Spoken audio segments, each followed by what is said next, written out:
नई इमारत भी हिटलर की राइक्सटैग की इमारत ना साबित हो जाए। ये इमारतें ईंट से बनी हुई जरूर हैं, मगर ये इस इमारत में ध्यान रखिए, एक बात को मैं सबसे कह रहा हूं कि पिच बदलने से गेम नहीं बदलता, गेम को बदलना पड़ेगा। आप पिच बदल रहे हैं। शुक्रिया सर, आपने मुझे आज एक तारीखी बहस पर बोलने का मौका दिया। मोहतरम जनाब, इस ऐवान के 75 साल के पार्लिमानी सफर की तकमील पर हम बहस कर रहे हैं। मैं सबसे पहले अपनी जानिब से खराज अकीदत पेश करना चाहूंगा मौलाना हिफ्जुर रहमान साहब को, जो पहली और दूसरी पार्लियामेंट के मेंबर थे, मेरे कायद सालार मिल्लत सलाहुद्दीन ओवैसी को, सुलेमान सेठ साहब को और मौलाना बनात वाला साहब को। जनाब मोहतरम, इस ऐवान की नाकामियों का भी जिक्र हमको करना जरूरी है। 75 साल का तारीखी सफर इस ऐवान ने मुकम्मल किया। ये ऐवान एक इमारत नहीं है मेरी नजर में, ये ऐवान इस वतन अजीज का एक दिल है, जो बाहर जो गरीब और मजलूम अवाम की तकलीफ को महसूस करे, इसीलिए मैं इसको दिल कहता हूं। मैं आपके सामने 15 मिसालें पेश करूंगा जहां पर इस ऐवान ने अपनी नाकामी का सबूत पेश किया। एक उस वक्त जब दिल्ली की सड़कों पर सिखों की नस्लकशी की जा रही थी। एक उस वक्त जब 6 दिसंबर को बाबरी मस्जिद की शहादत हुई। आ रहा हूं भागलपुर, जिसमें रेशम के कारोबार को खत्म किया गया, मुसलमानों को दफना दिया और वहां पर फूल गोभी उगना शुरू हो गई। एक उस वक्त नाकामी साबित हुई जब मुजफ्फरनगर और गुजरात में नस्लकशी की गई। एक उस वक्त सर जब हम देखते हैं कि मुंबई की सड़कों पर इंसानियत का नंगा नाच हुआ।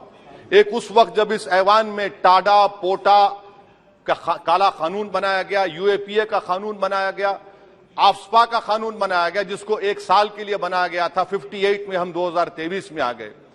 एक उस वक्त नाकामी साबित हुई जनाब, जब हम देख रहे हैं कि आज ये जो दिल है, भारत का दिल है, हिंदुस्तान का, इंडिया का दिल है, आज गरीबों में, मजलूमों में, मुसलमानों में, कश्मीर की अवाम में, दलितों में, आदिवासियों में इस ऐवान की मोहब्बत और एतमाद खत्म हो रहा है, कम हो रहा है। इसीलिए जनता सड़कों पर आकर एहतजाज कर रही है, क्योंकि उनको लग रहा है कि ये इमारत बन चुकी है, हमारा दिल नहीं है। चाहे CAA का प्रोटेस्ट हो, चाहे किसानों का प्रोटेस्ट हो, चाहे शेड्यूल कास्ट के रिजर्वेशन का मसला हो। इसीलिए मैं आपके जरिए हम तमाम को मुतनब्बे करना चाह रहा हूं कि अगर हम रोडों पर इंसाफ करना जनता को अलाउ करेंगे, इस ऐवान को दिल नहीं रखेंगे, तो याद रखिए ये हमारी पार्लियामानी जमहूरियत के लिए बड़ा नुकसानदेह साबित होगा। और नुकसानदेह इसलिए भी होगा कि क्या हमको अपने ख्वाब गफलत से, अपनी जिम्मेदारियों से निभाने के लिए क्या भगत सिंह को आके बैठना पड़ेगा ऊपर कि देखो तुमने 75 साल में कैसा कानून बनाया और किसको कहां तक पहुंचा दिया। स्पीकर जनाब, इसीलिए मैं कह रहा हूं कि हम तमाम को अपनी जिम्मेदारियों को निभाना पड़ेगा। ये इमारतें ईंट से बनी हुई जरूर हैं, मगर ये इस इमारत में दिल है। इस इमारत को दिल के तौर पर बरकरार रखना पड़ेगा। स्पीकर सर, एक और मिसाल दे रहा हूं जहां पर इस ऐवान की नाकामी है। सर, अब तक लोकसभा के कितने 899 मेंबर कामयाब हुए। अब बताइए सर, पार्लियामेंट्री जमहूरियत में, शराकतदारी की जमहूरियत है, रिप्रेजेंटेटिव फॉर्म ऑफ डेमोक्रेसी में 8,992 में कितने मुसलमान कामयाब हुए? कितने सर? 520, जबकि 1070 को इस ऐवान का मेंबर होना चाहिए था। कितना डिप्रीविएशन है सर? कितना डिप्रीविएशन है? 92% डिप्रीविएशन है। इस मौजूदा पार्लियामेंट में स्पीकर साहब सिर्फ 26 हैं, 14% मुसलमान और सिर्फ 4.8 उनका रिप्रेजेंटेशन है। बताइए, हम वोट डालने वाले बन गए, वोट लेने वाले नहीं बने। या तो हकीकत यह है कि आप वोट डालना नहीं चाहते उनको, आप सबको वोट डालेंगे, मगर जहां पर मुसलमान आएगा वो कामयाब नहीं होगा। बताइए, जब दिल में एक 14% आबादी की नुमाइंदगी नहीं होगी तो आप क्या फैसले करेंगे? क्या इस ऐवान को हम कहेंगे कि ये रिप्रेजेंटेटिव फॉर्म ऑफ डेमोक्रेसी है? स्पीकर साहब, मैं आपको एक और मिसाल देना चाह रहा हूं। बाबा साहिब अंबेडकर ने सही कहा था, अंग्रेज उस जमाने में पार्लियामेंट बुलाते थे टैक्स बढ़ाने के लिए। हम उसी रास्ते पर जा रहे हैं, हम उसी रास्ते पर जा रहे हैं। हम तो बाबा साहब अंबेडकर को हमने सच साबित कर दिया।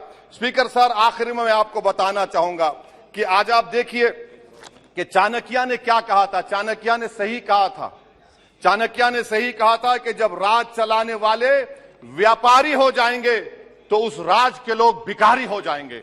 आज ये वक्त आ चुका है सर, आज ये वक्त आ चुका है कि क्या first pass the post system इस देश के लिए सही है या फिर हम प्रोपोर्शनल फॉर्म ऑफ रिप्रेजेंटेशन को फॉलो करेंगे।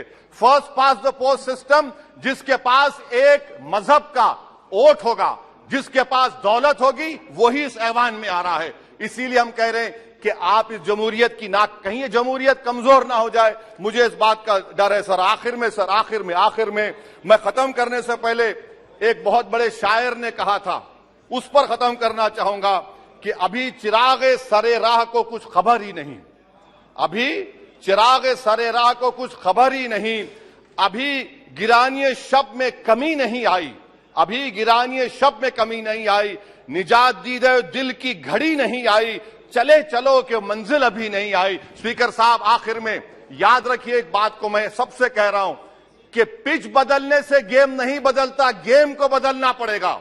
आप पिच बदल रहे हैं, वरना याद रखिए जब तक हम अपने जमहूरी उसूलों पर, रूल ऑफ लॉ पर, संविधान पर अटूट अमल नहीं करेंगे, वरना याद रखिए कहीं नई इमारत भी हिटलर की राइक्सटैग की इमारत ना साबित हो जाए। बहुत बहुत शुक्रिया सर।